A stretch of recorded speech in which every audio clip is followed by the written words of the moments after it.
Chris Haddix. Welcome out. Shaun Randol.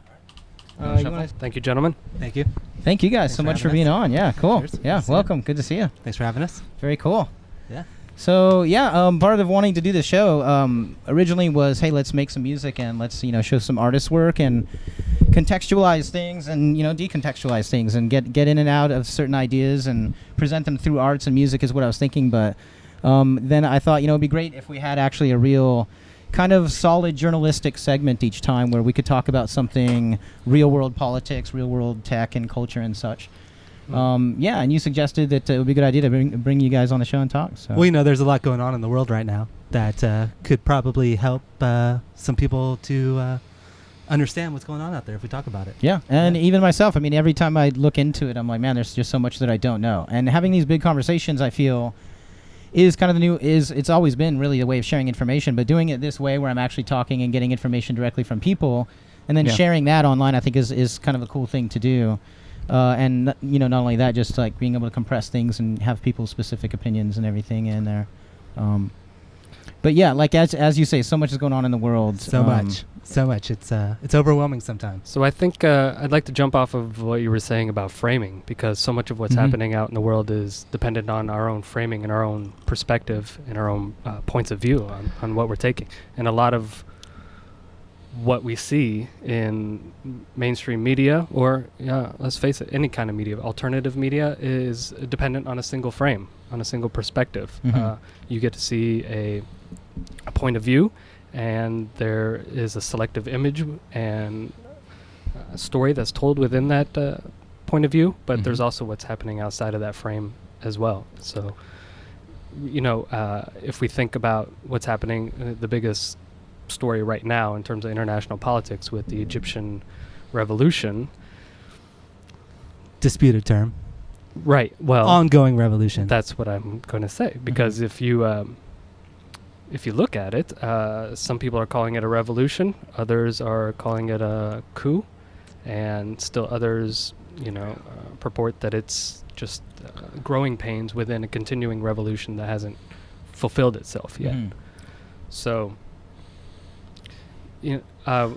just wondering if you had any particular thoughts, not being, like international affairs scholars, what your thoughts on seeing the situation in Egypt happen right now. Do you take it as something that should be paid attention to? Do you take it as a second revolution, or how's it coming across your screens? Yeah, of course, I definitely take it as something to pay attention to, and it's funny that this is coinciding, of course, with our Independence Day that we're just celebrating and blowing up fireworks and celebrating, what we call an independent democratic nation. And also Venezuela celebrated their Independence Day yesterday. On the 4th? I think it was yesterday. I think. Oh, on the 5th. On the 5th, right? Yeah. So, but yeah, and when it it went down with Mubarak and everything, and it was quickly in the news as the Arab Spring and all this was going to happen, and different things triggering in different nations in the Arab world where you were seeing this happen, and then now that it's ongoing, and what I read about it, it seems like there is this turnover and strife. It's like this undecided, and even now as we speak, new parties are arming themselves and coming up and claiming different things, and so to me it just seems like real chaos. But at the same time, this is something that was mentioned earlier. It's like we have our perspective of viewing the American Revolution, the revolutionaries of the 60s that I know of in my family, and that kind of protest, and of course the civil rights movement and how great that was here in the country, and when I say great, I mean powerful, and certain things like the image of the Black Panther Party, and like how much civilians can do, how much power they actually can wield, and how little it takes actually to trigger them by some kind of leadership, some kind of movement into really wanting to take action. And then we find ourselves in the modern American satiated state. And are we willing to do this? Or are we so satiated? Are we willing to risk what we have and how comfortable we are? And are we going to keep believing that for us in the first world, it's still going to be okay someday if we allow certain oppression to happen throughout the world? And then you see other nations, like when I visited Italy, there was a lot to see. Like everywhere I went, people were in the streets protesting. And then I see that this kind of thing happening, and then you start reading into it, and you get the details, and you're like, well, these people are up against more than what we just understand in our media. Mm-hmm. And so that brings it back to us sitting here talking like there's a lot of people talking right now, but a lot of the talk that I get and I hear is just kind of people repeating pundits saying stuff on TV as well. Right. And so what's really going on, and trying to decipher that, and also trying to, as you said, frame it and decipher what's wisest to contextualize this, instead of like seeking an answer of what's going on, seeking what's the best way for me to perceive, hey, what's going on. And so I think that's a great discussion to have about all this. Well, I think the first thing is to recognize that the Egyptian revolution and the protests that are happening in Egypt right now aren't an isolated instance. Mhm. I mean, just in this year, just in this last 2 months, we've had huge protests sweep across Turkey. Mhm. We've had huge Right. protests sweep across Brazil. We've had protests in Paraguay and Israel. And so, this is happening, across the world. Mhm. And I think that if you really want to get to the core of what this is all about, you need to try to find what it is that unites these protests. Mhm. And I think that's a really difficult thing to do, because what you find is that you just come up to this sense that people are pissed off. People are just pissed off and they don't want to take it anymore, Mhm. right? That's in Egypt, and that's in Turkey, and that's in Brazil. But the problem is that you either have a situation where there are no demands, right? Which is what one of the major knocks against the Occupy movement in the U.S. was about, Right. was Mhm. that there were no single demands, that they didn't have anything to say. And that's similar in Brazil and Turkey. There were minor demands, right? There in Brazil, there was about a bus fare increase. And in Turkey, it was about, the redevelopment of this park. But those individual issues don't quite capture what was really driving people into the street. There's a sense that it's more than that. And it's something that's very difficult to vocalize. Mhm.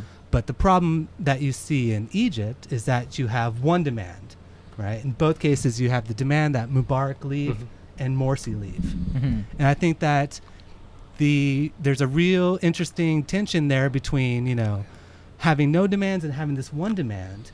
And it's up to protest movements right now to figure out how to bridge that gap. Because as we see in Egypt right now, if you get that one demand, if, for instance, they take Mubarak out of power or they take Morsi out of power, you still have to govern.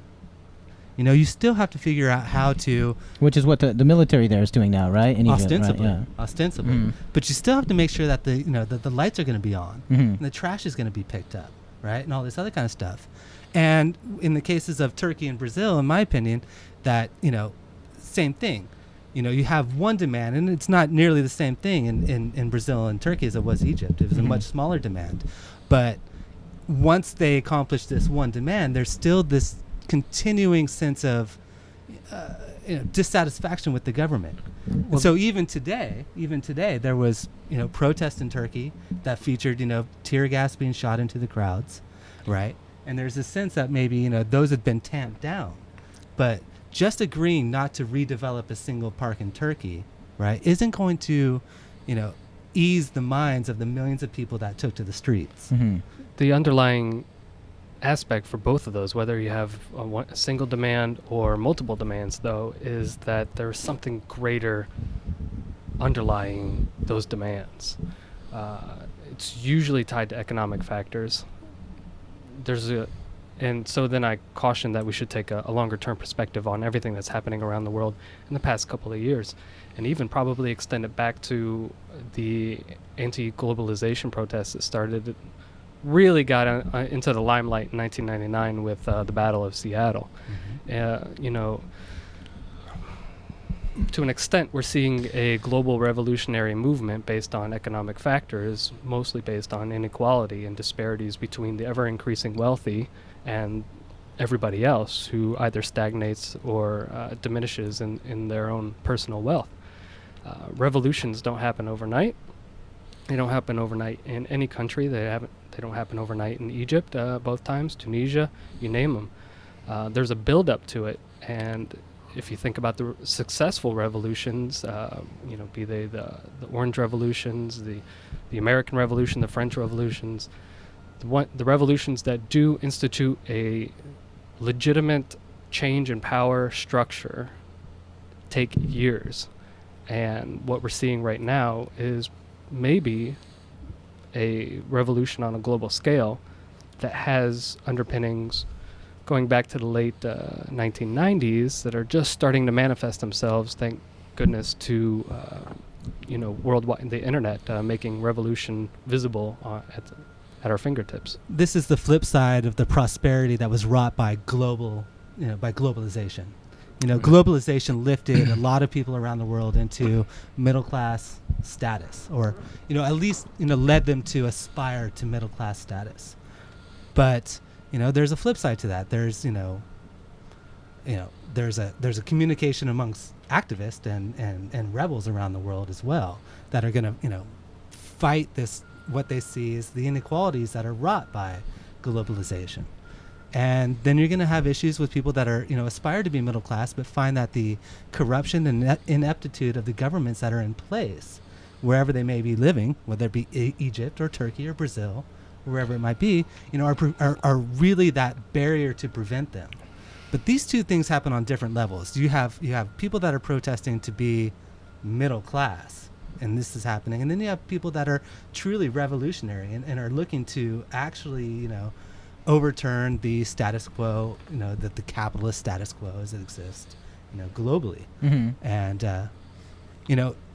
going back to Egypt right now, you have, the June 30th protest, which were organized by a liberal group, not necessarily a revolutionary group, but a liberal group who just simply said, listen, Morsi is subverting democracy.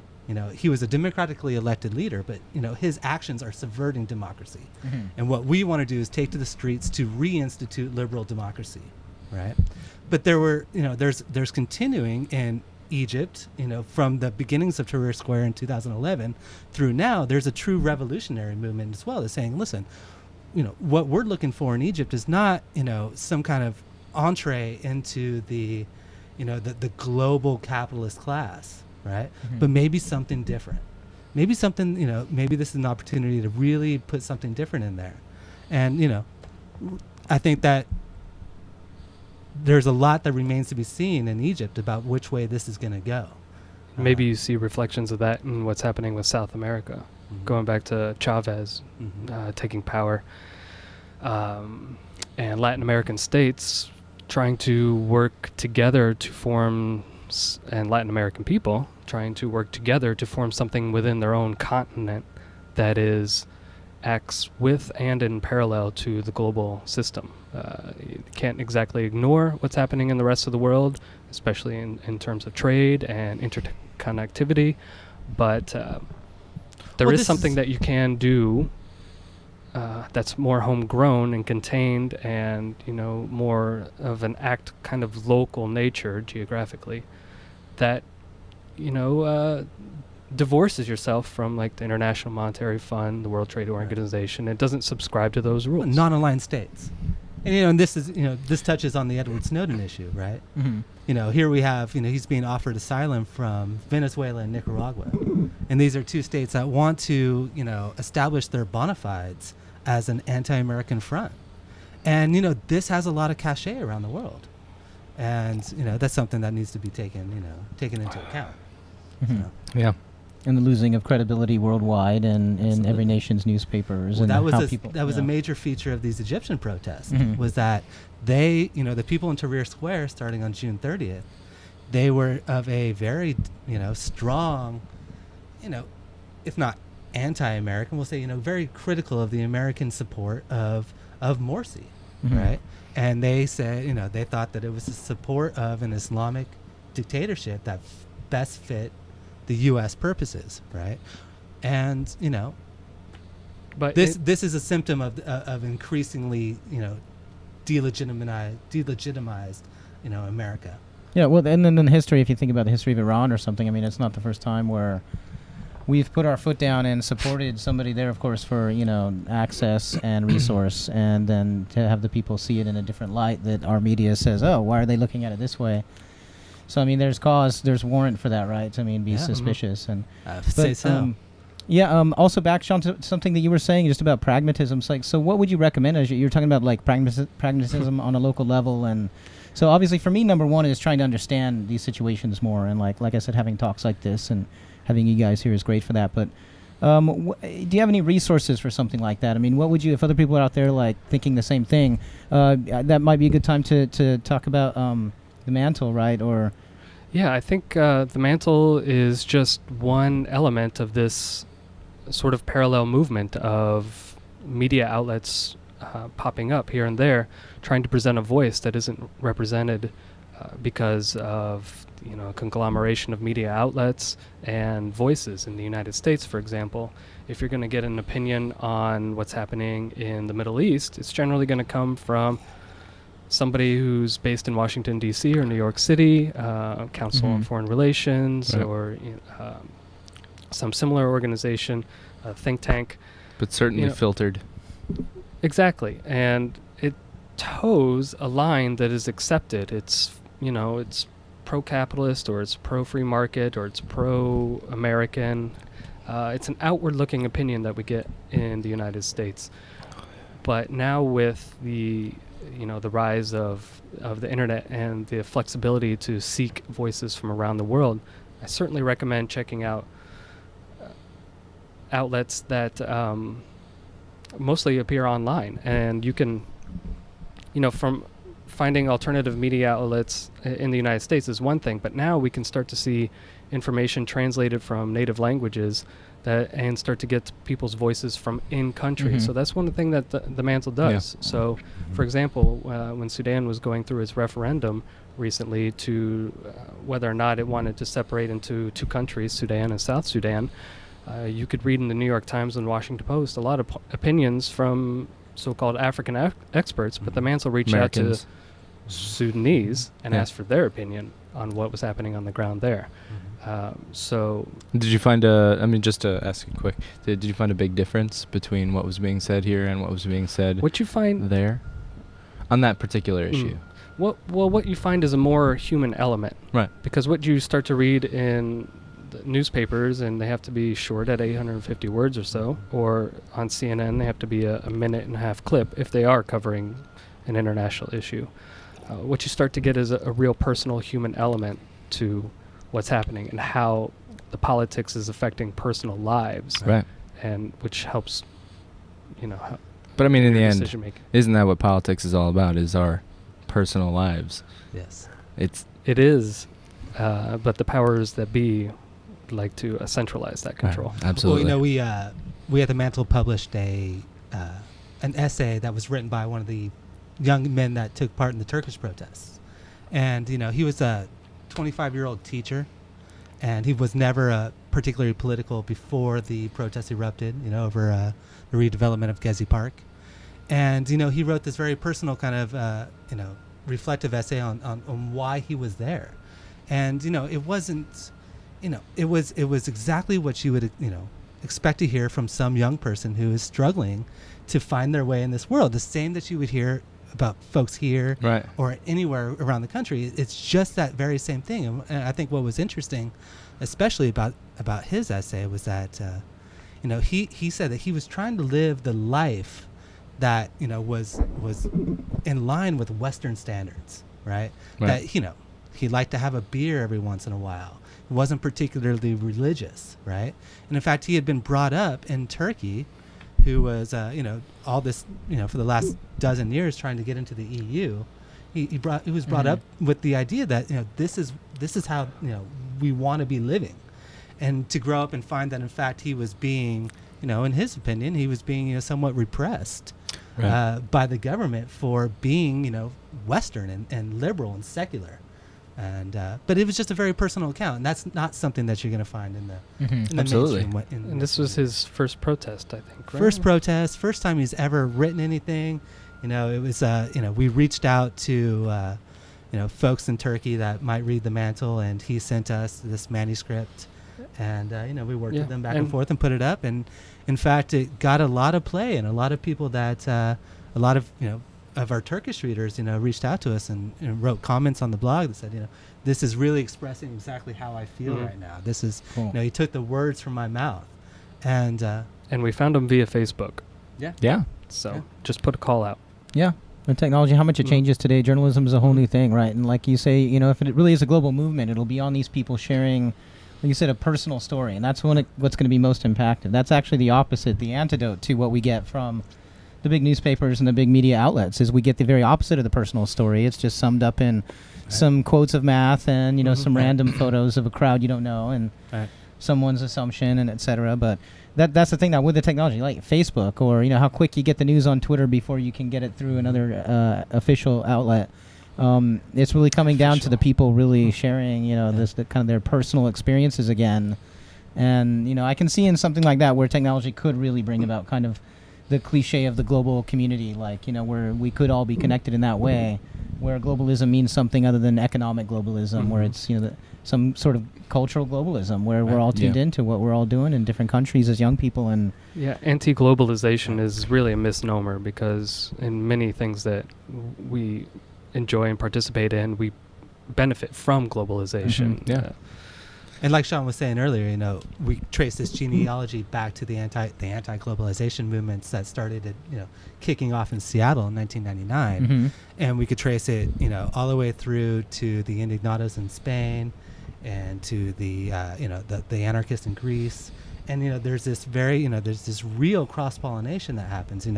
It was Spanish and Greek folks coming over to the United States and talking to activists over here that really kind of generated and sparked the Occupy movement, and then that spread around the world like wildfire. And and we see people sharing tactics and sharing experiences and stuff like this in a way that was never possible before. And so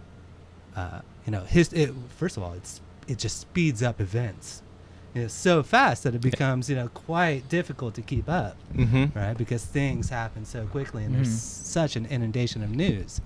But there's so much possibility inherent in that. The downfall is if you're running a website like The Mantle and you're trying to get these voices out there. I remember when the factory collapse in Bangladesh happened, the most recent factory collapse and fire. And at that moment, the world media was focused on that country and those garment workers, and we were scrambling to get some voices on The Mantle to talk about the personal experience as well.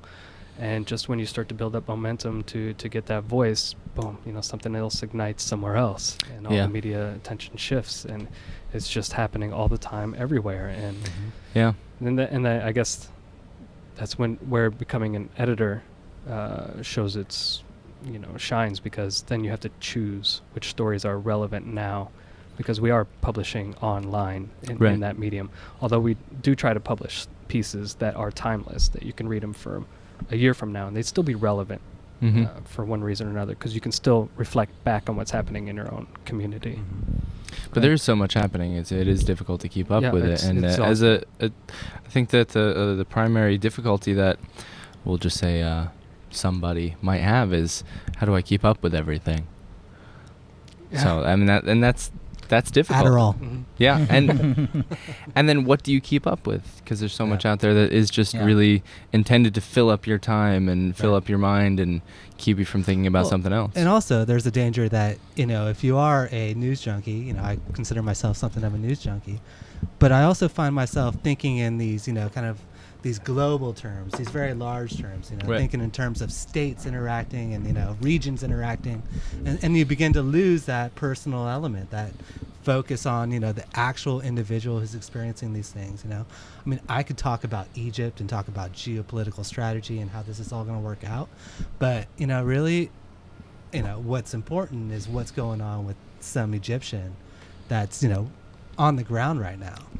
And, trying to find those voices and trying to give them a platform to express themselves is what we're trying to do at The Mantle. And I really think that it's, the antidote to a kind of news cycle that focuses on these kind of like never gets into the details. We're just digestible news, large things, right? Eat it, you're done. Move on to the next within thing. a certain amount of segment, it allows for ads that just enough time to get you from getting into anything deep. And a lot of news outlets now consider what's newsworthy to be what drives the most clicks, rather than what's actual news, and that's sad. Yeah, and you'll see the mixing of all the celeb info with right up there with affairs on Iran and stuff, and you're just like, really, it's just important stuff.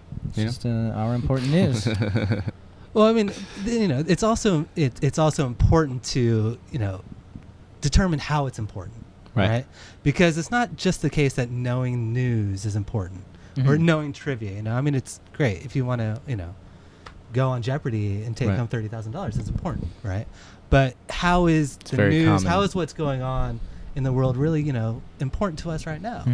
And you know, that's another level that, again, the mantle is trying to do, is trying to provide that, you know, interpretive device where we say, you know, this is why it's important. This is, you know, how it, you know, can affect our lives or something like that. And that's another thing that, quite frankly, you don't get. No. On the no, you really news. Just don't get it at all. No translation whatsoever. No just translation.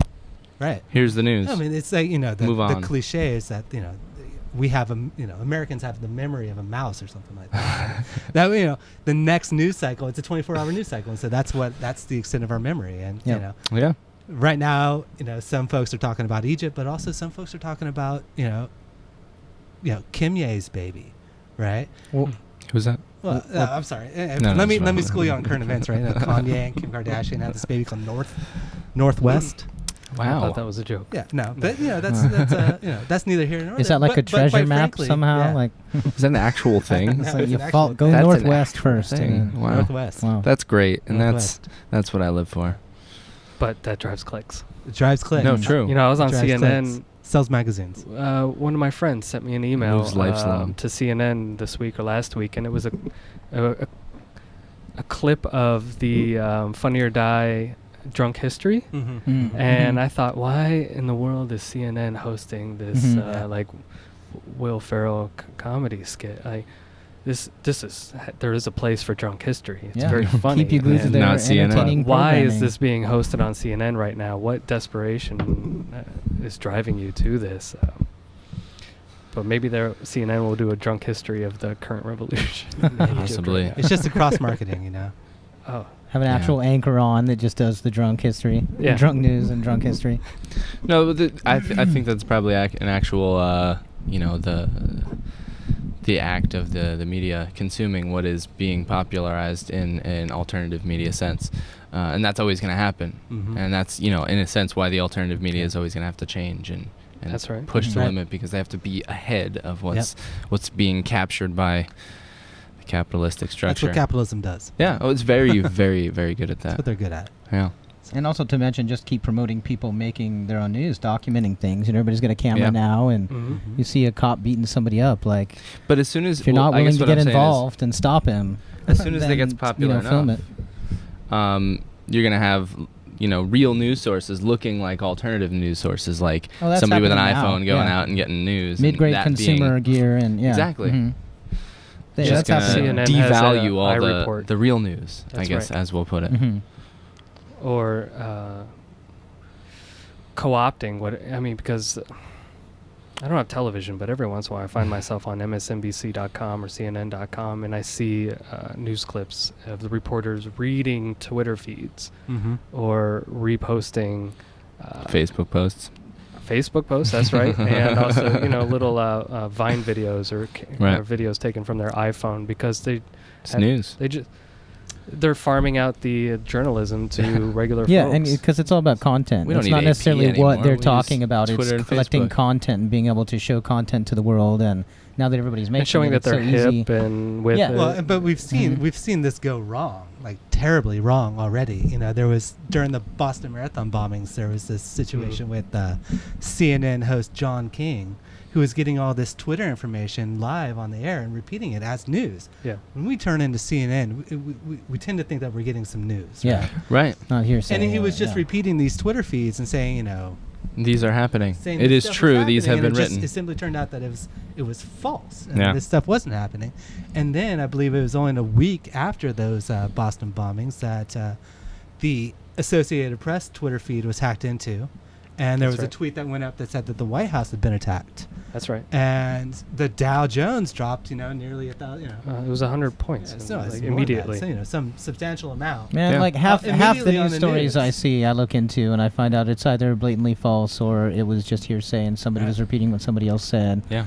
Look at the case of the Yes Men. Are you guys familiar with those two guys?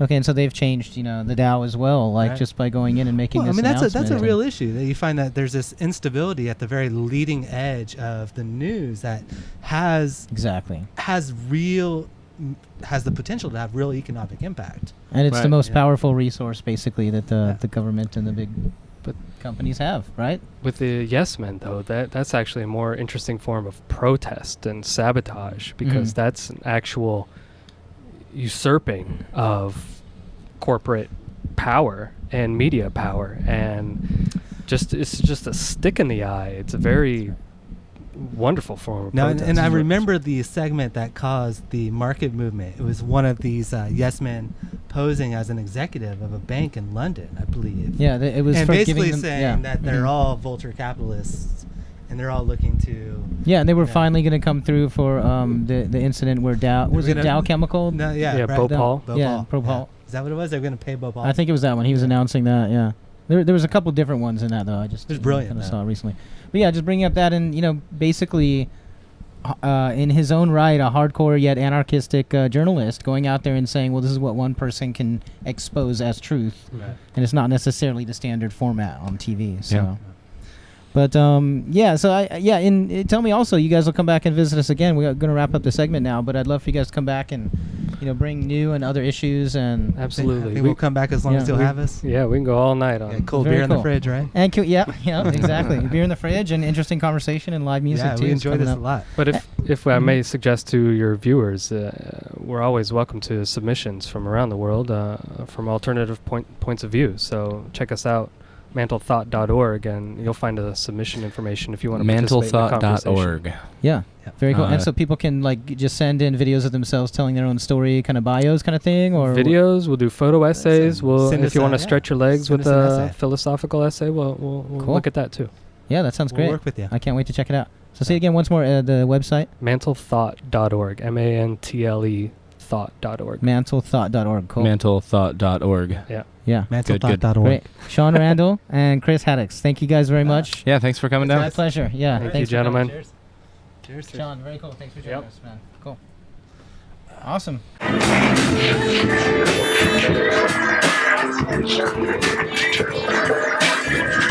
Two.